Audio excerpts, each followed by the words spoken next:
ভারতে পাইলট হওয়ার পুরো জার্নিটা কেমন এই নিয়ে আমাদের হাতে বেশ কিছু তথ্য এসেছে। চলুন আজ সেটা নিয়েই একটু বিস্তারিত আলোচনা করি। হ্যাঁ, মানে আজকের আলোচনার উদ্দেশ্যটা হলো পুরো প্রক্রিয়াটা, যোগ্যতা থেকে চাকরি পর্যন্ত একটা সহজবোধ্য ছবি তুলে ধরা। যাতে যারা ভাবছেন এই পথে আসবেন তাদের একটা স্পষ্ট ধারণা হয় কি কি লাগে, খরচ কেমন হতে পারে, চাকরির বাজারটাই বাকি রকম। একদম। আর আমাদের এই আলোচনাটা কিন্তু হাতে পাওয়া তথ্যের ওপর ভিত্তি করেই হবে। ঠিক। তাহলে প্রথম প্রশ্ন, কারা পাইলট হতে পারেন? মানে বেসিক যোগ্যতাটা কি? আচ্ছা, প্রথমত তো ক্লাস 12 পাস হতে হবে সায়েন্স নিয়ে, মানে ফিজিক্স আর ম্যাথস থাকা চাই। আর বয়স? বয়সটা অন্তত 17 বছর হতে হবে। আর খুব জরুরি হলো ডিজিসিএ, মানে ডিরেক্টরেট জেনারেল অফ সিভিল অ্যাভিয়েশনের class 1 medical fitness test pass করা। এই মেডিকেলের বিষয়টা একটু বুঝিয়ে বলবেন, এটা কতটা কঠিন? দেখুন, এটা বেশ খুঁটিয়ে দেখা হয়। চোখের পাওয়ার থেকে শুরু করে সার্বিক শারীরিক সুস্থতা, কোনো জটিল রোগ আছে কিনা সব। কারণ বুঝতেই পারছেন, দায়িত্বটা অনেক বড়। তা তো বটেই। আচ্ছা, একটা ইন্টারেস্টিং ব্যাপার তথ্যে দেখলাম, অনেকেই হয়তো ভাবেন শুধু সায়েন্স পড়লেই পাইলট হওয়া যায়। হ্যাঁ, এটা একটা কমন ধারণা। কিন্তু আমাদের তথ্য বলছে কমার্স বা আর্টস স্ট্রিমের ছাত্রছাত্রীরাও নাকি হতে পারে, মানে এনআইওএস থেকে ফিজিক্স ম্যাথস পাশ করে। একদম ঠিক। এটা একটা দারুণ ব্যাপার। মানে পরেও যদি কেউ ঠিক করে যে পাইলট হবে, তাহলে এনআইওএস থেকে এই দুটো বিষয় পাশ করে নিতে পারে। এটা অনেকের কাছেই একটা নতুন দরজা খুলে দেয়। ঠিক। বেশ, যোগ্যতার পর্ব না হয় পেরোনো গেল, এরপর তো ট্রেনিংয়ের প্রশ্ন। কোথায় ট্রেনিং নেওয়া যায়? ভারতের ডিজিসিএ অ্যাপ্রুভড অনেক ফ্লাইং স্কুল আছে।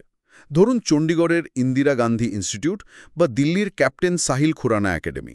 অ্যাপ্রুভেলটা জরুরি, কারণ তাতে ট্রেনিংয়ের কোয়ালিটি নিশ্চিত থাকে। আমাদের তথ্যে বেঙ্গালুরুর সরকারি ফ্লাইং স্কুলের কথাও বলা আছে, সেটা নাকি খরচ আর মানের দিক থেকে বেশ ভালো। হ্যাঁ, সেরকমই শোনা যায়। সরকারি প্রতিষ্ঠান হওয়ায় খরচটা তুলনামূলকভাবে কম হতে পারে। এই স্কুলগুলোতে প্রথমে গ্রাউন্ড ক্লাস হয়, মানে থিওরি শেখানো হয়। তারপর শুরু হয় ওড়া। হ্যাঁ, তারপর ফ্লাইং সেশন। সব মিলিয়ে প্রায় 200 ঘন্টা ওড়ার অভিজ্ঞতা জমাতে হয়। এটা হয়ে গেলেই কমার্শিয়াল পাইলট লাইসেন্স বা সিপিএল এর জন্য আবেদন করা যায়। এই যে ট্রেনিংয়ের কথা হলো, এর খরচটা তো একটা বড় ফ্যাক্টর। মানে কেমন খরচ হতে পারে ভারতে? হ্যাঁ, খরচটা নিশ্চয়ই একটা চিন্তা বিষয়।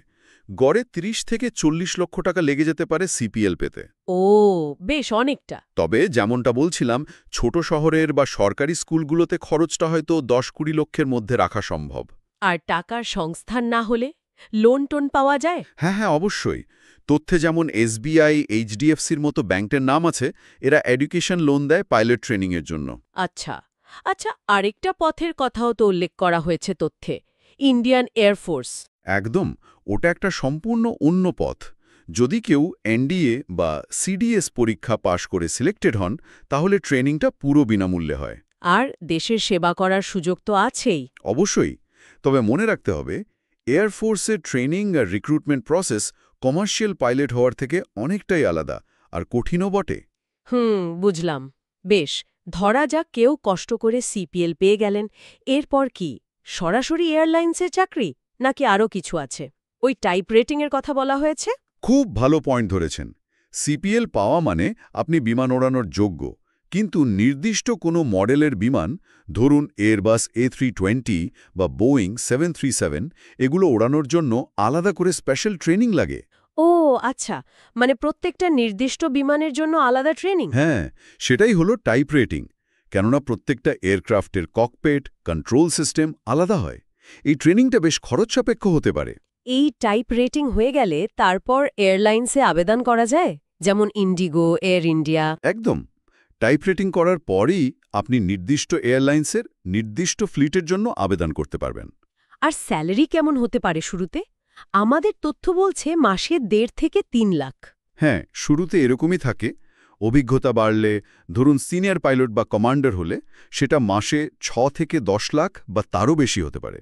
দারুণ তো। তবে টাকার অঙ্কের চেয়েও বড় হলো দায়িত্বটা। প্রতিটা ফ্লাইটে শত শত যাত্রীর জীবন আপনার হাতে। এই মানসিক চাপটা নেওয়ার ক্ষমতাও থাকতে হবে। ঠিক। তাহলে পুরো প্রক্রিয়াটা যদি একবার ছোট করে বলি, ক্লাস 12-এ সায়েন্স বা পরে এনআইওএস থেকে physics math, DGCI class 1 medical, flying স্কুলে ভর্তি, গ্রাউন্ড ক্লাস আর 200 ঘন্টা ফ্লাইং, ডিজিসিআই পরীক্ষা পাশ করে সিপিএল, নির্দিষ্ট এয়ারক্রাফটের জন্য টাইপ রেটিং, এয়ারলাইন্সে চাকরি। একদম নিখুঁত সারাংশ। আর হ্যাঁ, তথ্যে যেমন বলা আছে, ড্রোন বা হেলিকপ্টার পাইলট হওয়ার জন্য কিন্তু আবার আলাদা ট্রেনিংয়ের পথ আছে। সেটাও অনেকে ভাবতে পারেন। সত্যি পাইলট হওয়ার স্বপ্নটা খুব আকর্ষণীয়, কিন্তু পথটা বেশ লম্বা আর কঠিন পরিশ্রমের। ধৈর্য আর ডেডিকেশন মাস্ট। ওই যে কথায় আছে না, sky is not the limit. হ্যাঁ, তথ্যেও কোট করা হয়েছে, sky is not the limit, it's just the beginning. দারুণ কথা। আসলে পাইলট হওয়াটা শুধু একটা চাকরি পাওয়া নয়, এটা একটা লাইফস্টাইল, একটা কন্টিনিউয়াস লার্নিং প্রসেস আর এনর্ম দায়িত্ববোধ। এই ডেডিকেশনটা আপনার মধ্যে আছে কিনা সেটা নিজেকে প্রশ্ন করা খুব জরুরি এই পথে নামার আগে। আশা করি আজকের আলোচনাটা যাদের মনে আকাশে ওড়ার ইচ্ছেটা আছে তাদের কিছুটা হলেও গাইড করতে পারল।